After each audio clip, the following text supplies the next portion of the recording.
શિયાળો આવે ને એટલે લીલા શાકભાજી આવી જ જાય છે. તો આજે આપણે બનાવીશું વિન્ટર સ્પેશિયલ પાલક ખીચડીની રેસીપી. આ રેસીપી એકવાર જરૂરથી ટ્રાય કરજો. શરીર માટે ખૂબ જ હેલ્ધી અને ટેસ્ટી છે. અને વિડીયો પસંદ આવે તો વિડીયોને લાઇક કરી ચેનલને સબસ્ક્રાઈબ કરી દેજો. તો ચાલો બનાવવાનું શરૂ કરીએ. તો એના માટે મેં 1 વાટકી જેટલા ચોખા લીધા છે અને 1 વાટકી જેટલી દાળ લીધી છે. તો દાળ મેં મસૂરની અને છોડાવાળી દાળ લીધી છે, મગની. તમે ચાહો તો તુવેરની લઈ શકો છો. તમને જે દાળ ભાવતી હોય એ દાળ તમે લઈ શકો છો. તો એને આપણે 15થી 20 મિનિટ સુધી પલાળીને સાઈડ પર મૂકી દઈશું. ચોખા થોડા પલળશે ને એટલે ખીચડી આપણી તરત જ તૈયાર થઈ જશે અને એકદમ સરસ બનશે. તો ચોખા પલળી ગયા છે, તો હવે એને આપણે સરખી રીતે વોશ કરી લેવાના છે અને કુકરમાં આપણે ખીચડી બનાવવા માટે એડ કરી લઈશું. તો મેં અહીંયા બધા ચોખા અને દાળ એડ કરી દીધી છે. સાથે આપણે એમાં પાણી એડ કરવાનું છે. તો પાણી મેં 2.5 ગ્લાસ જેટલું લીધું છે. તમે ચાહો તો તમારી રીતે વધારે ઓછું કરી શકો છો, પણ મેં ખીચડી ઢીલી બનાવવાની છે એટલા માટે મેં 2.5 ગ્લાસ જેટલું પાણી લીધું છે. તો તમે તમારી રીતે વધારે ઓછું કરી શકો છો. જે પ્રમાણે તમારી ક્વોન્ટિટી હોય એ પ્રમાણે તમે એડ કરી શકો છો. તો સાથે આપણે ચપટી હળદર એડ કરીશું અને મીઠું એડ કરવાનું છે. સાથે 1 ચમચી જેટલું ઘી લેવાનું છે. ઘી ચોખ્ખું લેવાનું છે. એનાથી ફ્લેવર ખૂબ જ સરસ આવશે અને એનો ટેસ્ટ પણ ખૂબ જ સરસ આવશે. તો 2 થી 3 સીટી વગાડીને આપણે ખીચડીને તૈયાર કરી લેવાની છે. તો મેં અહીંયા કુકર બંધ કરી લીધું છે અને સીટી વાગી ગઈ છે. તમે જોઈ શકો છો પાણી વધારે હતું એટલે ઉપર પણ પાણી આવી ગયું છે. તો ખીચડી બનીને તૈયાર થઈ ગઈ છે. જેવી આપણને જોતી હતી એકદમ ઢીલી અને પરફેક્ટલી ખીચડી બનીને તૈયાર થઈ ગઈ છે. તો હવે આપણે વઘાર કરવાનો છે. તો વઘાર કરવા માટે પહેલાં આપણે પાલક લઈશું. તો પાલક મેં અહીંયા 1 બાઉલ જેટલી લીધી છે, એટલે કે 200 ગ્રામ જેટલી મેં અહીંયા પાલક લીધી છે. પાલકની આપણે પેસ્ટ તૈયાર કરી લઈશું. એટલે મેં ગ્રેવી તૈયાર કરી લીધી છે, તમે જોઈ શકો છો. હવે આપણે એક પેનની અંદર ઓઇલને ગરમ કરવા માટે મૂકવાનું છે. તેલ ગરમ થાય એટલે 1 ચમચી જેટલું જીરું અને થોડોક અજમો એડ કરવાનો છે. અજમો ઓપ્શનલ છે, તમે ચાહો તો એડ કરી શકો છો, સ્કીપ પણ કરી શકો છો.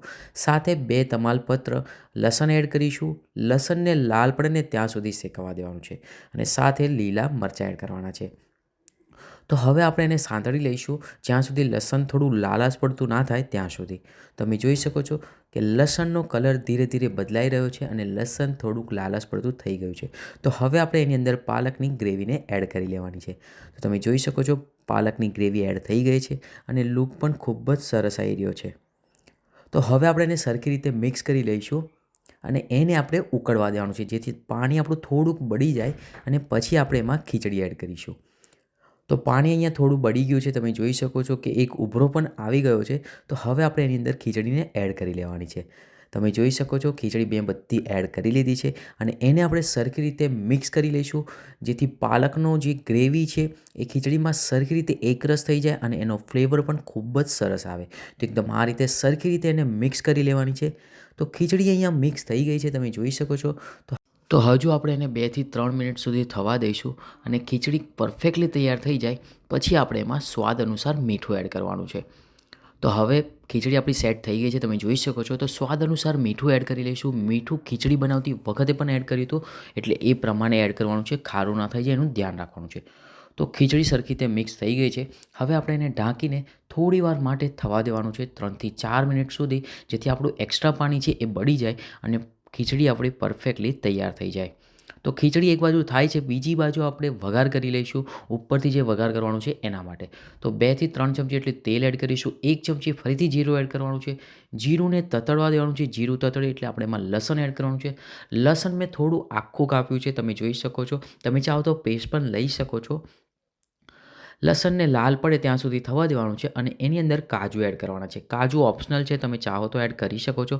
અને સાથે 1 ચમચી જેટલું લાલ મરચું પાવડર, આ કલર માટે કર્યું છે. તમારે સ્પાઇસી કરવું હોય તો પણ તમે એડ કરી શકો છો. તો વઘાર તૈયાર થઈ ગયો છે. બીજી બાજુ આપણે ગરમ ગરમ ખીચડી કાઢી લઈશું એક બાઉલની અંદર. તમે જોઈ શકો છો કે લુક પણ એકદમ સરસ આવી રહ્યો છે અને ખાવામાં પણ એટલી જ ટેસ્ટી બની છે.